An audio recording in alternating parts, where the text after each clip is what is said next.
Un mystère caché depuis des siècles, Jésus aux enfers. Et si je te disais que Jésus n'est pas seulement mort sur la croix, mais qu'il est aussi descendu aux enfers? Cette vérité est mentionnée dans la Bible, mais peu de gens la comprennent réellement. Pourquoi Jésus est-il descendu dans le royaume des morts? Qu'a-t-il fait durant ces heures mystérieuses entre sa mort et sa résurrection?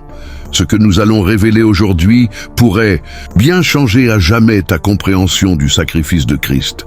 Prépare-toi à découvrir un mystère longtemps ignoré, un passage biblique énigmatique. L'apôtre Pierre a écrit un verset troublant qui a suscité de nombreuses interrogations. Car Christ aussi a souffert une fois pour les péchés, lui juste pour des injustes, afin de nous amener à Dieu, ayant été mis à mort quant à la chair, mais rendu vivant quant à l'esprit, dans lequel aussi il est allé prêcher aux esprits en prison. 1 Pierre 3 et 18-19. Que signifie cette phrase?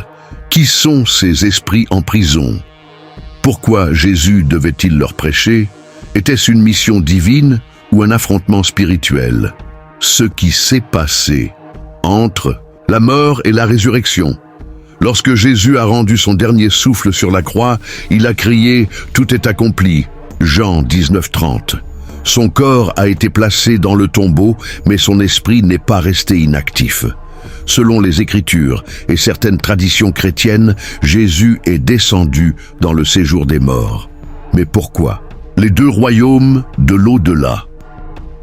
Selon la Bible décrit le séjour des morts, ou Hadès en grec, Sheol en hébreu, comme un lieu divisé en deux parties distinctes. Un, le sein d'Abraham, ou paradis, où les âmes des justes attendaient de la venue du Messie. Deux, l'enfer, ou Géhenne, un lieu de souffrance réservé aux âmes condamnées. Le riche mourut aussi, et il fut enseveli. Dans le séjour des morts, il leva les yeux, étant en proie au tourment, et il vit de loin Abraham et Lazare dans son sein. Luc 16, 22-23. Avant la résurrection de Christ, même les justes ne pouvaient pas encore entrer dans la présence de Dieu. Jésus devait accomplir quelque chose d'essentiel dans le séjour des morts. Jésus est-il allé libérer les justes? C'est pourquoi il est dit, étant monté en haut, il a emmené des captifs et il a fait des dons aux hommes. Éphésiens 4, 8. Ce verset laisse entendre que Jésus est descendu pour libérer ceux qui étaient retenus captifs. Les âmes des justes de l'Ancien Testament attendaient la venue du Sauveur. Jésus est descendu pour leur annoncer que le chemin vers le ciel était désormais ouvert. Mais alors, Jésus s'est-il aussi confronté aux forces des ténèbres? Certains pensent que Jésus a non seulement prêché aux justes, mais qu'il a aussi revendiqué une victoire sur les puissances infernales. Et c'est ici que les choses deviennent encore plus profondes. Un affrontement spirituel. Inévitable. La Bible nous dit que Satan était le prince du monde, avant la crucifixion. Nous savons que nous sommes de Dieu et que le monde entier est sous la puissance du malin. 1 Jean 5, 19. Mais après la mort de Jésus, quelque chose a changé dans le monde spirituel. Jésus est descendu aux enfers, non pas comme une âme condamnée, mais comme un roi victorieux. Que s'est-il réellement passé à cet instant précis? A-t-il affronté Satan face à face? A-t-il repris quelque chose que l'ennemi détenait? Ne quitte surtout pas cette vidéo maintenant, car ce que nous allons voir dans la prochaine partie va révéler un des plus grands secrets spirituels de toute l'histoire. Avant de continuer, écris en commentaire « Jésus est vainqueur », mets un j'aime pour que cette vérité soit révélée au plus grand nombre. Passons maintenant à la suite. Une confrontation spirituelle. Jésus, face aux ténèbres. Et si la descente de Jésus aux enfers n'était pas une simple visite, mais une véritable confrontation avec les forces du mal. Jésus n'est pas descendu comme un prisonnier, mais comme un roi victorieux. Il a dépouillé les dominations et les autorités et les a livrées publiquement en spectacle, en triomphant d'elles par la croix. Colossiens 2, 15. Quelles étaient ces dominations et autorités? Jésus a-t-il arraché quelque chose des mains de Satan? Et surtout, que signifie réellement ce verset? Ce que tu vas découvrir maintenant pourrait bien être l'un des plus grands mystères de la victoire de Christ, le pouvoir de Satan, brisé pour toujours. Avant la crucifixion, Satan avait une emprise sur l'humanité. Le diable lui dit « Je te donnerai toute cette puissance et la gloire de ces royaumes, car elle m'a été donnée, et je la donne à qui je veux. » Luc 4, 6. Satan prétendait avoir l'autorité sur les royaumes du monde, mais Jésus avait un plan et il allait récupérer ce qui appartenait à Dieu. Une révélation t'attend, ne manque pas ce moment. Avant de continuer, j'ai une question importante pour toi. Combien de fois as-tu ressenti que Dieu voulait te parler, mais que les distractions t'en ont éloigné? Combien de révélations puissantes as-tu peut-être manqué simplement parce que tu n'étais pas au bon endroit au bon moment? Maintenant, imagine ne plus jamais passer à côté d'un message qui pourrait transformer ta vie spirituelle à jamais. Ici, chaque vidéo que nous publions n'est pas juste du contenu, c'est un réveil, un appel, une révélation, qui pourrait être la réponse que tu attends. Si tu ne veux plus manquer ce que Dieu a pour toi, clique dès maintenant sur s'abonner et active la cloche de notification. Pourquoi? Parce que cela pourrait être la clé qui ouvre quelque chose de grand dans ta marche avec Dieu. Ne remets pas ça plus tard. Ne prends pas le risque de passer à côté du prochain message qui peut tout changer. Abonne-toi maintenant et viens grandir spirituellement avec nous. Mais surtout, reste bien jusqu'à la fin de cette vidéo, car dans les dernières minutes, je vais te révéler quelque chose d'inédit, un secret jamais dévoilé, une vérité cachée depuis des siècles, et qui pourrait bien être la pièce manquante de ton cheminement spirituel. Ce que tu vas découvrir pourrait bien changer ta vie à jamais. Prépare-toi, la révélation approche. Jésus a repris les clés du royaume des morts. Je suis le premier et le dernier et le vivant. J'étais mort, et voici, je suis vivant au siècle des siècles. Je tiens les clés de la mort et du séjour des morts. Apocalypse 1, 18. Si Jésus détient ces clés, c'est qu'il les a prises à quelqu'un. À qui appartenaient ces clés avant? Pourquoi Satan les possédait-il? Comment Jésus les a-t-il récupérées? Selon certains écrits chrétiens anciens, lorsque Jésus est descendu aux enfers, il a exigé que l'autorité de la mort lui soit rendue. Et c'est là que tout bascule. Jésus a écrasé la tête du serpent. Depuis le livre de la Genèse, une prophétie mystérieuse annonçait cet événement. Il t'écrasera la tête et tu lui blesseras le talon. Genèse 3,15. Satan croyait avoir vaincu Jésus en le menant à la croix. Mais en réalité, la crucifixion était une embuscade divine contre le royaume des ténèbres. Par sa mort et sa descente aux enfers, Jésus a brisé l'emprise du diable, un combat spirituel inconnu. Qui est-ce qui est monté dans les hauteurs et qui en est descendu?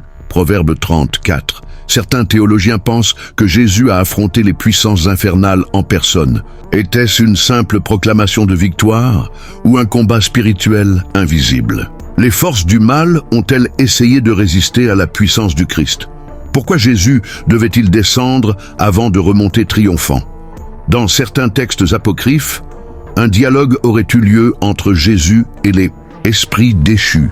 Qui es-tu, toi qui viens troubler notre royaume? La présence de Jésus a ébranlé les fondations même de l'enfer, le chemin vers le ciel ouvert. Jésus ne s'est pas contenté de vaincre les ténèbres. Il a ouvert un passage. Étant monté en haut, il a emmené des captifs avec lui. Éphésiens 4, 8. Les âmes des justes de l'Ancien Testament ont enfin pu entrer dans le royaume de Dieu.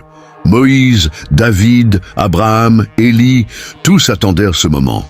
Jésus a accompli la promesse faite depuis la création du monde. Mais une dernière question demeure.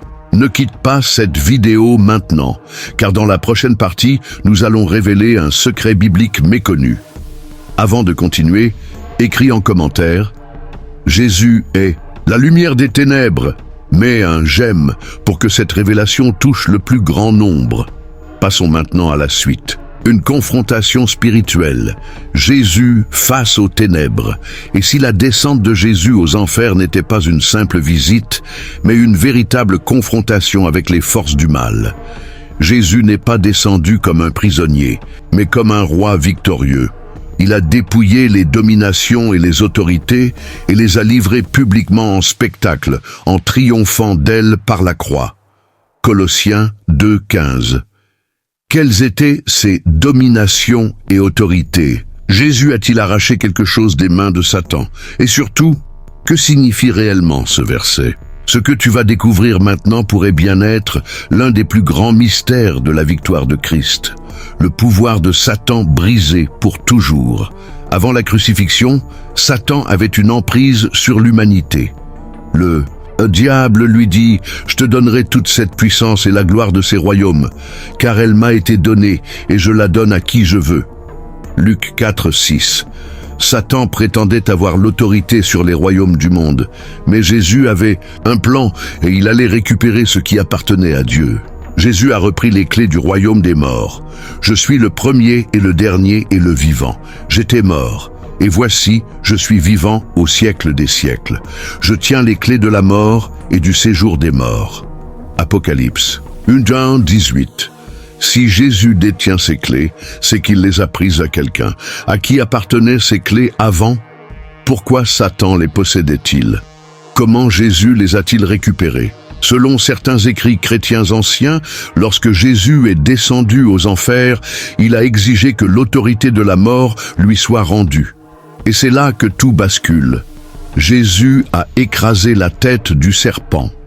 Depuis le livre de la Genèse, une prophétie mystérieuse annonçait cet événement. Il t'écrasera la tête et tu lui blesseras le talon. Genèse 3:15. Satan croyait avoir vaincu Jésus en le menant à la croix. Mais en réalité, la crucifixion était une embuscade divine contre le royaume des ténèbres. Par sa mort et sa descente aux enfers, Jésus a brisé l'emprise du diable. Un combat spirituel inconnu. Qui est-ce qui est monté dans les hauteurs et qui en est descendu? Proverbe 30:4. Certains théologiens pensent que Jésus a affronté les puissances infernales en personne. Était-ce une simple proclamation de victoire ou un combat spirituel invisible? Les forces du mal ont-elles essayé de résister à la puissance du Christ? Pourquoi Jésus devait-il descendre avant de remonter triomphant? Dans certains textes apocryphes, un dialogue aurait eu lieu entre Jésus et les esprits déchus. Qui es-tu, toi qui viens troubler notre royaume? La présence de Jésus a ébranlé les fondations même de l'enfer. Le chemin vers le ciel ouvert. Jésus ne s'est pas contenté de vaincre les ténèbres, il a ouvert un passage. Étant monté en haut, il a emmené des captifs avec lui. Éphésiens 4:8. Les âmes des justes de l'Ancien Testament ont enfin pu entrer dans le royaume de Dieu. Moïse, David, Abraham, Élie, tous attendaient ce moment. Jésus a accompli la promesse faite depuis la création du monde. Mais une dernière question demeure. Ne quitte pas cette vidéo maintenant, car dans la prochaine partie, nous allons révéler un secret biblique méconnu. Avant de continuer, écris en commentaire « Jésus est la lumière des ténèbres ». Mets un j'aime pour que cette révélation touche le plus grand nombre. Passons maintenant à la suite. Jésus après sa résurrection, un dernier mystère. Après avoir triomphé des ténèbres et libéré les âmes captives, Jésus est remonté. Mais il y a un détail étrange dans son retour. Lorsqu'il est apparu à Marie-Madeleine après sa résurrection, il lui a dit une phrase mystérieuse. « Ne me touche pas, car je ne suis pas encore monté vers mon Père. » Jean 20:17. Pourquoi Jésus interdit-il à Marie de le toucher? Où devait-il encore aller avant de se montrer à ses disciples? Que s'est-il réellement passé entre sa résurrection et son ascension définitive? Ce que tu vas découvrir maintenant pourrait bien être un des derniers secrets de la mission de Jésus. Jésus devait présenter son sang au Père. L'Ancien Testament nous donne une clé pour comprendre ce mystère. Dans le temple de Jérusalem, le grand prêtre devait asperger le sang de l'agneau sacrificiel dans le Saint des Saints pour que l'expiation des péchés soit complète. Or Jésus est le grand prêtre parfait et l'agneau de Dieu. Il devait donc accomplir la dernière étape du sacrifice, présenter son propre sang dans le sanctuaire céleste. Christ est entré, non avec le sang des boucs et des veaux, mais avec son propre sang, une fois pour toutes, dans le lieu très saint, ayant obtenu une rédemption éternelle. Hébreux 9, 12. Jésus devait monter devant le Père pour accomplir l'ultime acte du salut. Jusqu'à ce moment, sa mission n'était pas totalement terminée. C'est pourquoi il a dit à Marie de ne pas le toucher. Son œuvre sacrée était encore en cours. Le couronnement de Jésus dans le ciel. Un autre passage biblique décrit ce moment incroyable. Je regardais dans les visions de la nuit, et voici, sur les nuées des cieux, arriva quelqu'un de semblable à un fils de l'homme. Il s'avança vers l'Ancien des jours, et on le fit approcher de lui. Daniel 7, 13. Daniel a eu une vision prophétique de ce qui s'est passé dans le monde invisible, Jésus montant sur les nuées et s'avançant devant le trône de Dieu, le Père l'accueillant et recevant son sacrifice parfait, la rédemption étant scellée pour l'éternité. À cet instant, Jésus a reçu toute autorité sur le ciel et la terre, une victoire qui nous concerne. Aujourd'hui, grâce à ce dernier acte de Jésus, nos péchés sont définitivement expiés. L'accès au Père est maintenant ouvert à tous ceux qui croient en lui. L'enfer n'a plus aucun pouvoir sur ceux qui sont en Christ. Il n'y a donc maintenant aucune condamnation pour ceux qui sont en Jésus-Christ. Romains 8.1. La mission de Jésus était désormais complète, mais ce n'était pas encore la fin de son œuvre sur terre. Car maintenant venait le moment de retourner vers ses disciples et de leur donner une dernière instruction qui allait tout changer. Ne pars pas encore. Car dans la prochaine partie, nous allons révéler la mission ultime que Jésus a laissée à ses disciples et à nous aujourd'hui. Avant de continuer, écris en commentaire « Jésus est mon grand prêtre éternel ». Mets un « j'aime » pour que cette vérité soit révélée au plus grand nombre. Passons maintenant à la suite. La dernière prophétie. Le retour de Jésus. Jésus est monté au ciel, mais ce n'était pas un adieu définitif. Juste après son ascension, alors que ses disciples le regardaient disparaître dans les nuées, 2 anges leur sont apparus et ont annoncé une prophétie troublante. « Hommes de Galilée, pourquoi vous arrêtez-vous à regarder au ciel? Ce Jésus qui a été enlevé au ciel du milieu de vous reviendra de la même manière que vous l'avez vu allant au ciel. » Actes 1:11. Que signifie cette promesse ? Quand et comment Jésus reviendra-t-il? Sommes-nous plus proches de ce jour que nous ne le pensons? Ce que nous allons voir maintenant pourrait bien être la révélation la plus puissante de toute cette série. L'ascension annonce le retour de Christ. Lorsque Jésus est monté aux cieux, il a été enveloppé par une nuée. Ce détail n'est pas anodin, car dans toute la Bible, les nuées sont un symbole de la gloire divine. Et il y a un autre passage qui parle de Jésus revenant sur les nuées. Alors, le signe du Fils de l'homme paraîtra dans le ciel. Toutes les tribus de la terre se lamenteront, et elles verront le Fils de l'homme venant sur les nuées du ciel avec puissance et une grande gloire. Matthieu 24:30. Cela signifie que de la même manière qu'il est parti, Jésus reviendra. Ce n'est pas une légende, ce n'est pas une métaphore, c'est une prophétie qui doit encore s'accomplir. Sommes-nous dans les derniers temps? Depuis son ascension, les disciples de Jésus ont attendu ce moment. Mais Jésus lui-même a donné un avertissement. Veillez donc, puisque vous ne savez ni le jour ni l'heure. Matthieu 25:13. Mais il a aussi donné des signes à observer: multiplication des guerres et conflits mondiaux, augmentation de la persécution des chrétiens, expansion rapide de l'évangile à travers le monde.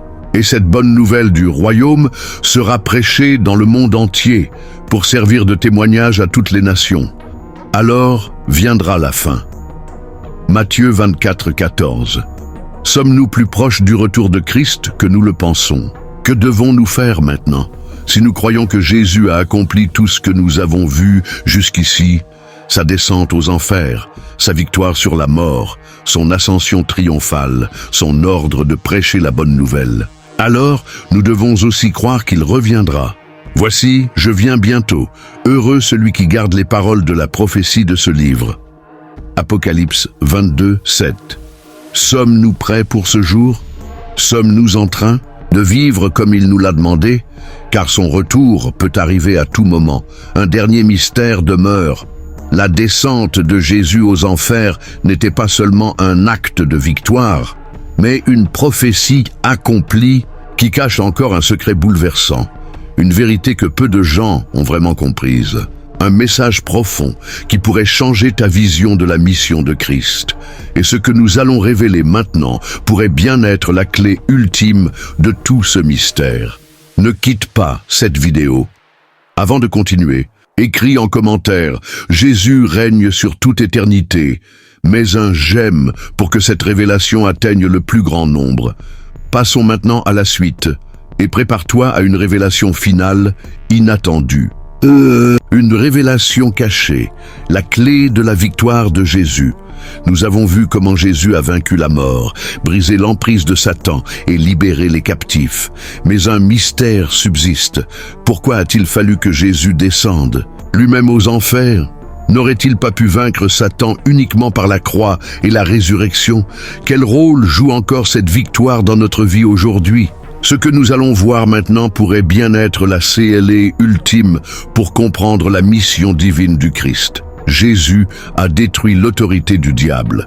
Puisqu'ainsi les enfants participent au sang et à la chair, lui aussi y a participé afin de réduire à l'impuissance celui qui avait la puissance de la mort, c'est-à-dire le diable. Hébreux 2,14. Ce verset est fondamental. Il révèle que Satan avait un pouvoir légitime, la domination sur la mort. Avant la venue de Jésus, tous les hommes mouraient et étaient retenus dans le séjour des morts. Même les justes ne pouvaient entrer directement dans la présence de Dieu. Satan utilisait la peur de la mort comme une arme contre l'humanité. Mais Jésus est descendu en personne pour détruire cette puissance. La mort a été engloutie dans la victoire. Ô mort, où est ta victoire? Ô mort, où est ton aiguillon? Corinthiens 15, 54-55. Jésus n'a pas seulement vaincu la mort pour lui-même, il l'a détruite pour tous ceux qui croient en lui. Le transfert d'autorité. Jésus, roi absolu. Tout pouvoir m'a été donné dans le ciel et sur la terre. Matthieu 28, 18.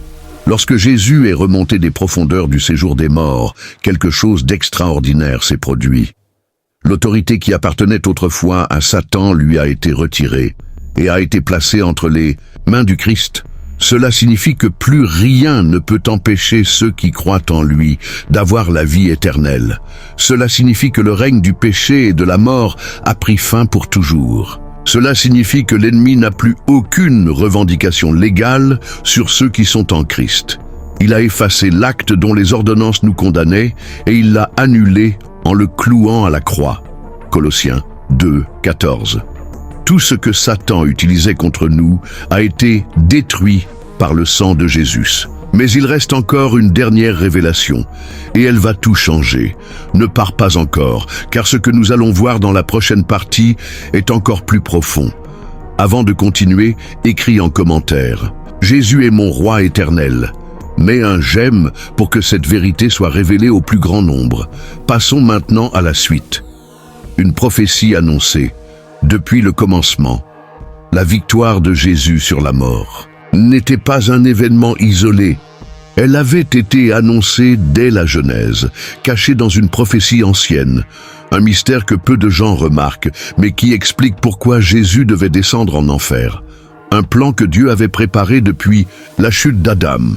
Une victoire écrite dès le commencement de l'histoire humaine. Ce que nous allons voir maintenant est une révélation choquante. La première prophétie sur la victoire de Christ. Je mettrai inimitié entre toi et la femme, entre ta postérité et sa postérité. Celle-ci t'écrasera la tête et tu lui blesseras le talon. Genèse 3, 15. Ce verset est une bombe prophétique. Il annonce que quelqu'un issu de la descendance d'Ève viendrait écraser la tête du serpent, Satan. Mais cette victoire devait se faire au prix d'une blessure. Tu lui blesseras le talon. C'est exactement ce qui s'est passé avec Jésus. Il a souffert la croix. Mais par cette souffrance, il a détruit l'autorité de Satan. Il a écrasé la tête du serpent en descendant dans son royaume et en lui prenant les clés de la mort. Je suis le premier et le dernier et le vivant. J'étais mort, et voici je suis vivant au siècle des siècles. Je tiens les clés de la mort et du séjour des morts. Apocalypse 1:18. La prophétie de la Genèse s'est accomplie dans la descente aux enfers de Jésus. Pourquoi Satan ne comprenait-il pas ce plan? Nous prêchons la sagesse de Dieu, mystérieuse et cachée, que Dieu, avant les siècles, avait destinée pour notre gloire, et qu'aucun des princes de ce siècle n'a connu. Car s'il l'avait connu, il n'aurait pas crucifié le Seigneur de gloire. 1 Corinthiens 2, 7, 8. Ce passage révèle un fait stupéfiant. Satan n'avait pas compris le plan de Dieu. S'il l'avait compris, il n'aurait jamais laissé Jésus mourir sur la croix. Il pensait que la crucifixion était une victoire pour lui, alors que c'était l'arme ultime contre lui. Dieu a retourné l'arme de Satan contre lui-même en utilisant la croix comme un piège. Dieu a dépouillé les dominations et les autorités et les a livrées publiquement en spectacle en triomphant d'elles par la croix. Colossiens 2:15. Le piège s'est refermé sur l'ennemi et il ne l'a compris que trop tard. Mais il reste encore une dernière révélation. Ne pars pas encore, car ce que nous allons voir dans la prochaine partie pourrait bien être la clé finale pour comprendre notre rôle dans cette victoire. Avant de continuer, écris en commentaire « La prophétie s'est accomplie ». Mets un « j'aime » pour que cette révélation touche le plus grand nombre. Passons maintenant à la suite. Notre héritage spirituel, la victoire, nous appartient. Si Jésus a vaincu Satan et récupéré l'autorité, alors qu'est-ce que cela signifie pour nous aujourd'hui? Sommes-nous simplement spectateurs de cette victoire ou avons-nous un rôle à jouer? Pourquoi Jésus a-t-il dit à ses disciples qu'il ferait des œuvres encore plus grandes? Quel pouvoir avons-nous hérité de la descente aux enfers de Jésus?